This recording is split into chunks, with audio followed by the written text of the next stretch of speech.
Hello everyone, আসসালামু আলাইকুম। পাখি সংসারে আবারও একটি নতুন ভিডিওতে তোমাদের স্বাগতম। গ্রামীণ জীবনযাপনের একটা সুবিধা হলো টাটকা শাকসবজি তুলে সাথে সাথে রান্না করে খাওয়া যায়। এগুলোতে কোনো কেমিক্যাল না থাকায় এগুলো খেতেও যেমন ভালো লাগে এবং শরীরের জন্যও তেমন উপকারী। আজকে মা দুপুরে রান্না করবে শাকভাজি এবং মুরগির মাংস। তাই মা গাছ থেকে তুলে নিল কিছু তাজা তাজা মরিচ আর তার সাথে কিছু শাকও তুলে নিল। আর এই সব গাছগুলো হলো আমার মামাদের। আসলে ছোটবেলায় যখন আমার বাবা মারা যায় তখন আমাদেরকে আশ্রয় দিয়েছিল আমার মামারাই। বাবা মারা যাওয়ার সুযোগটা কাজে লাগিয়ে আমার চাচা আমাদের ঘরবাড়ি সব কিছু দখল করে নিয়েছে। আসলে বিপদ না আসলে মানুষ চেনা যায় না। মা এখন শাকগুলো একে একে বেছে নিবে।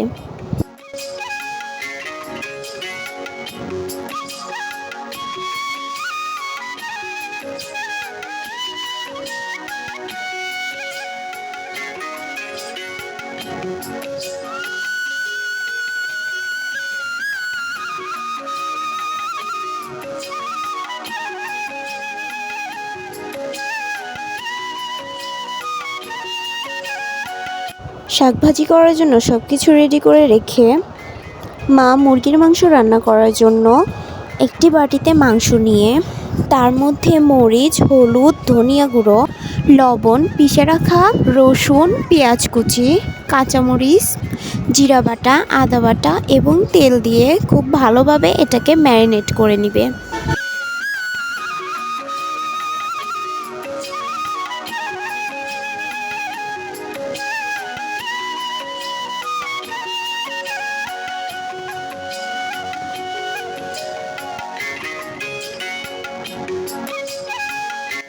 ম্যারিনেট করা হয়ে গেলে একটি কড়াইয়ে তেল দিয়ে তার মধ্যে জিরা, এলাচ, দারচিনি এবং তেজপাতা দিয়ে হালকা নেড়েচেড়ে ম্যারিনেট করে রাখা মাংসটা দিয়ে দিবে।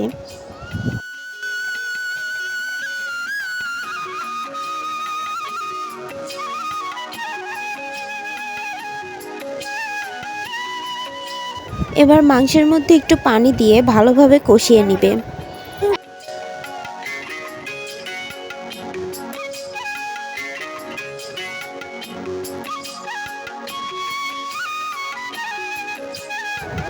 কষানো হয়ে গেলে যখন এর মধ্যে তেল উঠে আসে তখন আলু দিয়ে একটু নেড়েচেড়ে পরিমাণ মতো পানি দিয়ে ঝোল দিয়ে দিবে।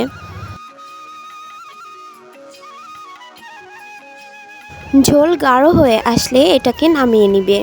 এবার মা শাক ভাজি করবে, তার জন্য একটি কড়াইয়ে শাক দিয়ে তার মধ্যে লবণ, কাঁচামরিচ দিয়ে কিছুক্ষণের জন্য এটাকে ঢেকে রাখবে। শাকগুলো সেদ্ধ হয়ে আসলে একটু নেড়েচেড়ে এটাকে একটি সাজিতে ঢেলে নিবে।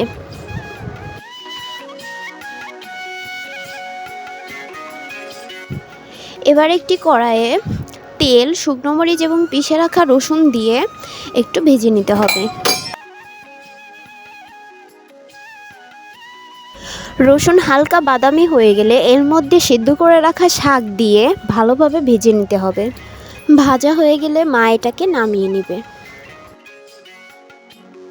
ব্যাস রেডি হয়ে গেল আজকের দুপুরের খাবার, শাকভাজি এবং মুরগির মাংস, সাথে গরম গরম ভাত। আজকের ভিডিও এতটুকুই। আল্লাহ হাফেজ।